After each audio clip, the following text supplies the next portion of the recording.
Bonjour, Martine Lebouec, naturopathe à Marseille.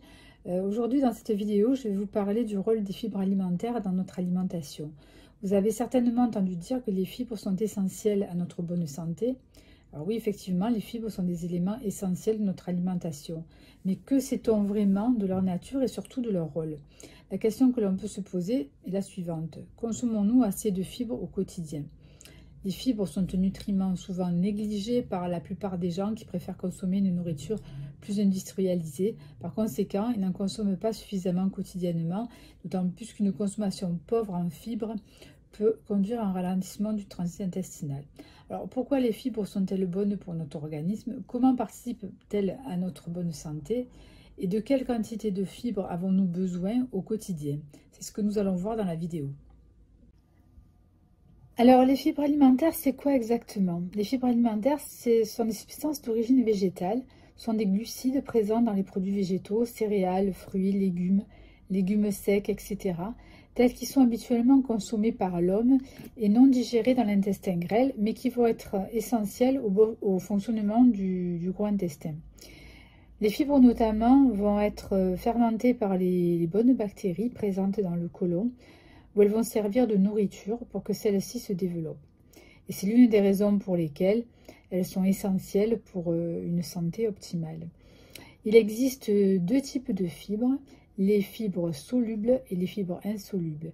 Chacune donc effectue un travail différent dans l'organisme. Les fibres solubles se dissolvent en gel dans le tube digestif avec un ajout d'eau. Elles ralentissent la digestion, ce qui contribue à l'équilibre glycémique et à une diminution du cholestérol, ainsi qu'à l'absorption des nutriments. C'est le cas des bêta-glucanes contenus dans l'avoine ou le seigle, ou bien des pectines de fruits et des gommes, comme la gomme de goire. Les fibres insolubles ajoutent du volume au sel et agissent comme un balai qui nettoie le tube digestif. Donc elles favorisent des selles saines et aident également à lutter contre la sensibilité à l'insuline, comme le son de blé. Les fibres solubles et insolubles se trouvent naturellement dans les aliments végétaux et de nombreux aliments à base de plantes contiennent les deux. Par contre, la viande, les produits laitiers, le poisson, les œufs et les huiles ne contiennent aucune fibre et les aliments transformés à base de farine raffinée en contiennent généralement très peu, voire pas du tout, car les fibres naturelles sont perdues ou éliminées lors du procédé de fabrication. Alors, en ce qui concerne les prébiotiques et l'amidon résistant, les prébiotiques relèvent de la catégorie des fibres solubles et servent également de nourriture à certaines bactéries intestinales, à savoir les probiotiques. Les aliments riches en prébiotiques, les légumineuses et les légumes à feuilles. L'amidon résistant est un type de glucide fermentescible qui est également un prébiotique et un type de fibre car il n'est pas digestible. Les grains entiers, les pommes de terre et les bananes vertes sont de bonnes sources d'amidon résistant. Ce type d'amidon améliore la sensibilité à l'insuline et produit des acides gras à chaîne courte dans l'intestin qui maintiennent votre intestin et votre système immunitaire en bonne santé. Ces acides gras circulent également dans tout votre corps et peuvent réguler l'inflammation. Alors, fibres et santé intestinale.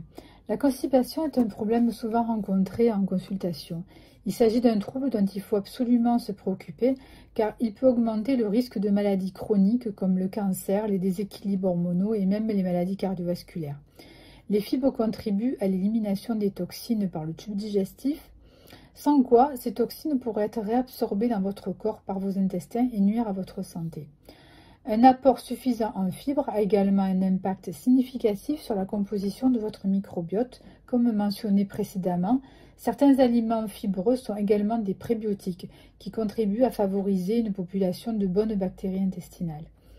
L'augmentation de votre apport en fibres peut modifier votre microbiote en seulement 15 jours, vous permettant d'éliminer également de nombreuses toxines qui sont la source de nombreuses pathologies. Alors, la consommation de fibres et la perte de poids. Des études montrent que consommer davantage de fibres peut effectivement entraîner une perte de poids. Les fibres peuvent contribuer à la perte de poids en raison de leur impact sur la satiété. Les fibres solubles se mélangent à l'eau dans l'intestin pour créer une sorte de gel Nous l'avons vu précédemment. Cette substance semblable à un gel ralentit l'absorption des sucres dans la circulation sanguine, tout en déclenchant des récepteurs d'étirement dans votre estomac. Vous pouvez vous sentir rassasié tout en consommant beaucoup moins de calories pour le même volume de nourriture. Les aliments entiers riches en fibres contiennent généralement moins de calories qu'un repas à base de produits d'origine animale et ou transformés. Fibres et prévention du cancer. Les fibres sont un élément essentiel de notre système d'élimination des déchets. Elles éliminent constamment les substances cancérigènes avant qu'elles ne deviennent un problème. Par exemple, les fibres contribuent à prévenir le cancer colorectal en améliorant le temps de transit intestinal, en éliminant ainsi les substances cancérigènes. Mais les bienfaits anticancéreux des fibres ne s'arrêtent pas qu'au cancer colorectal. Ils réduisent également le risque de cancer du sein, de la prostate, de la bouche et de la gorge. Un grand nombre d'études soutient ainsi l'hypothèse d'un effet protecteur des fibres alimentaires sur les cancers du côlon, du rectum et de l'estomac. De façon moins évidente, la consommation élevée d'aliments riches en fibres diminuerait le risque de cancer du pancréas, du sein et de l'endomètre. Les fibres et la santé du cœur. Les fibres alimentaires peuvent également aider à réduire les marqueurs d'inflammation systémique dans le corps associés aux maladies cardiovasculaires et à d'autres maladies. Son impact sur l'inflammation est également important pour la santé cardiaque, car l'inflammation peut être un facteur de risque d'hypertension artérielle. Plusieurs publications scientifiques ont révélé que de plus grandes quantités de fibres alimentaires étaient associées à un risque plus faible de maladies cardiovasculaires et de maladies coronariennes. Fibres et sucre dans le sang. Les fibres ont une capacité unique à aider à réguler la glycémie. Les personnes atteintes du diabète de type 2 ont tout intérêt à consommer des aliments riches en fibres car ils aident à ralentir l'absorption du glucose tout en régulant la glycémie au fil du temps. Que vous souffriez de diabète de type 2, de prédiabète ou que vous souhaitiez simplement avoir un équilibre glycémique plus stable tout au long de la journée et d'avoir plus d'énergie, une alimentation riche en fibres peut vous aider à vous sentir mieux. Alors, de quelle quantité de fibres avons-nous besoin? Les directives alimentaires concernant les fibres varient, mais la plupart des pays et les agences professionnelles de santé recommandent des apports compris entre 25 et 35 grammes par jour pour les adultes. En France, la consommation de fibres pour un adulte est en moyenne de 17,5 grammes par jour, alors que les apports nutritionnels conseillés sont de 25 grammes par jour minimum.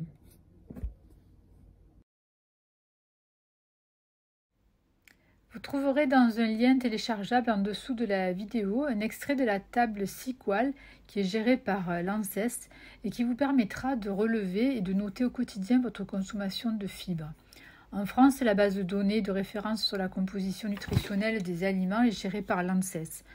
La table de composition nutritionnelle des aliments SQUAL 2020 fournit les teneurs en différents constituants, glucides, sucres, protéines, lipides, acides gras, sels, vitamines et minéraux, etc., ainsi que les valeurs énergétiques des aliments.